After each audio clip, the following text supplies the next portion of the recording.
I hope that this book will serve as a bridge to a new place of spirituality and beauty, and a return to our true state of being, which is alive, healthy, blissful, vibrant, and whole.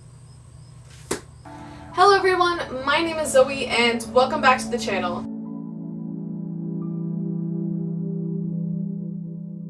So today, I will be doing a book review for you guys. This is going to be a new series. This is going to be the first book in this series. I'm focusing mostly on witchcraft related books, meditation related books, and just books about the occult and stuff like that. So the book we will be reviewing today is a nice little short book, which I thought would be great for the first video.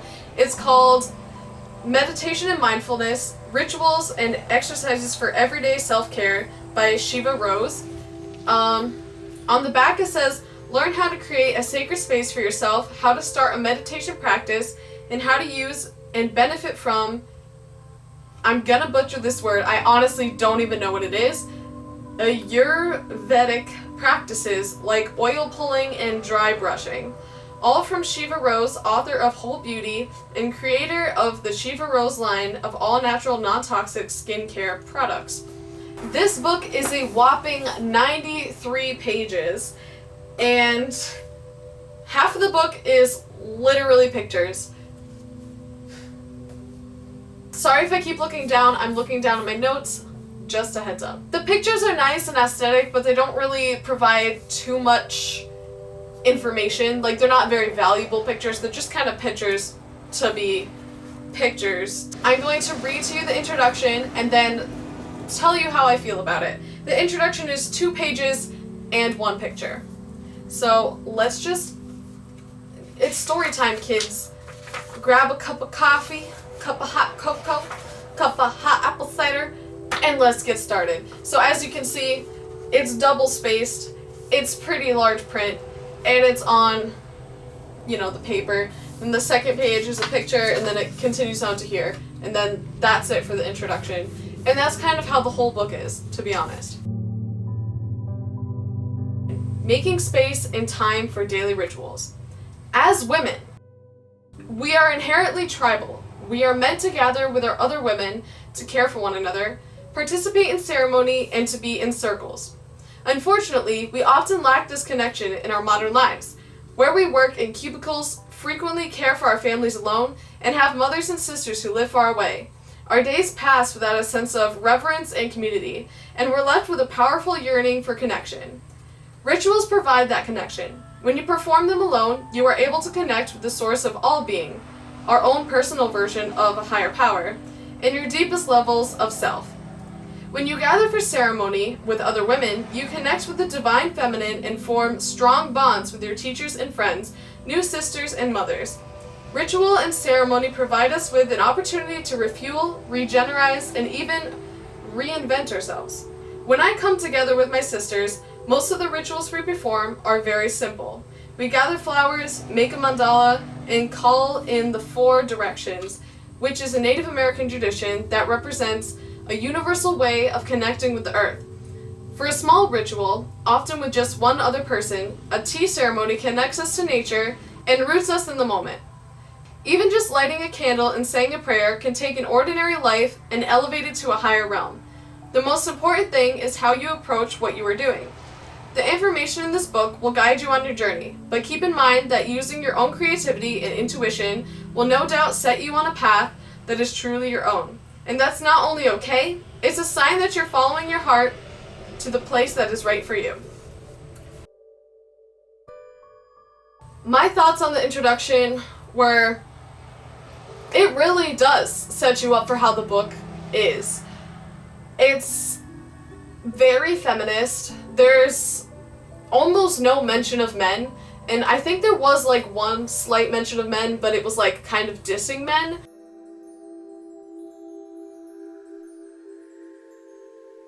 And I think that's kind of messed up, because since this is a book of meditation and mindfulness, it should be for everyone, because men, women, children, elders, whatever you identify as or however young or old you are, you can meditate and practice mindfulness. You don't have to be just a woman to practice this. And I thought it was very just messed up that she basically, right from the get-go, literally the first sentence, it's like, this book is for women and only for women, men get lost. When I read this introduction, I was a little scared that it might be very Christian based, but actually I realized that the book is kind of more Wiccan based, if anything, which I'm fine with that, but at the same time, it's kind of like, you don't really need to be Wiccan to practice meditation or mindfulness in general. It's literally a thing that you can do under any religion or non-religion. If you're atheist, you can practice this. She didn't specify that you can do that, only Wiccans can do this, but there is a lot of Wiccan elements to it. There's also Christian elements and just like Buddhism elements. So I guess it is more diverse, but it is kind of a little bit weird. To be honest, I don't think this book is good for meditation or mindfulness whatsoever. She really should not have called it that, because collectively there was literally only 14 pages. Out of the 95 pages, only 14 of the pages were actually dedicated to talking about meditation and mindfulness. And after reading this book, I feel like I learned nothing more about meditation and mindfulness that I already knew, which I didn't know that much, and I still don't know that much. She talked a lot about the materialistic side of it, I suppose you can say.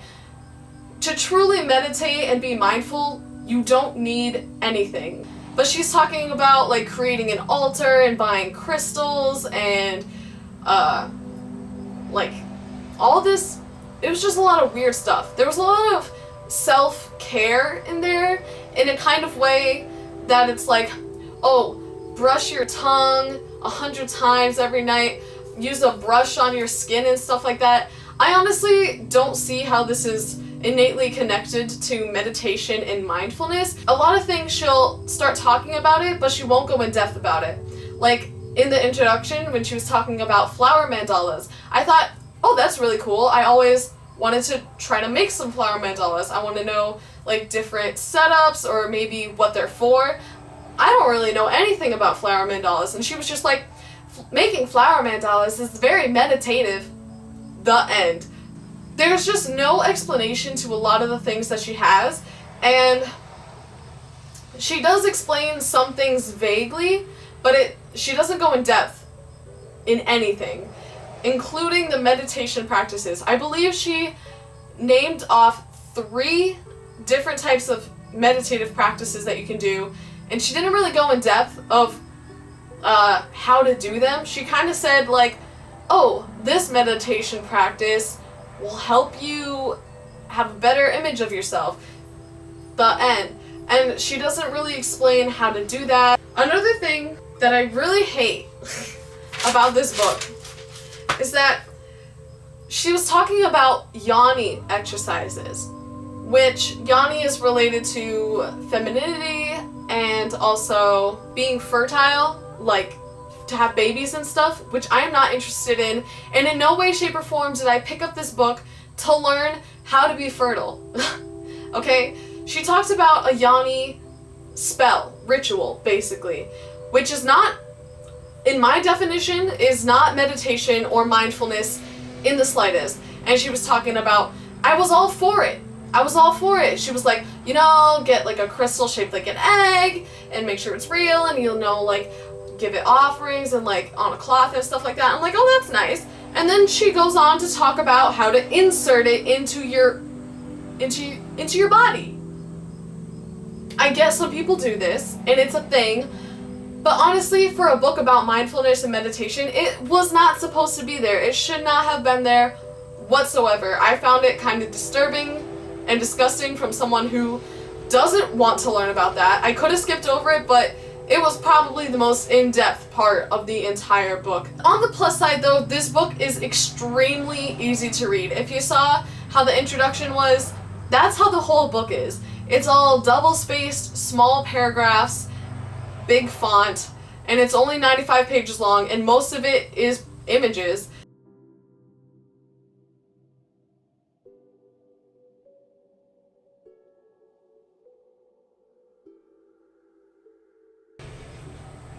No.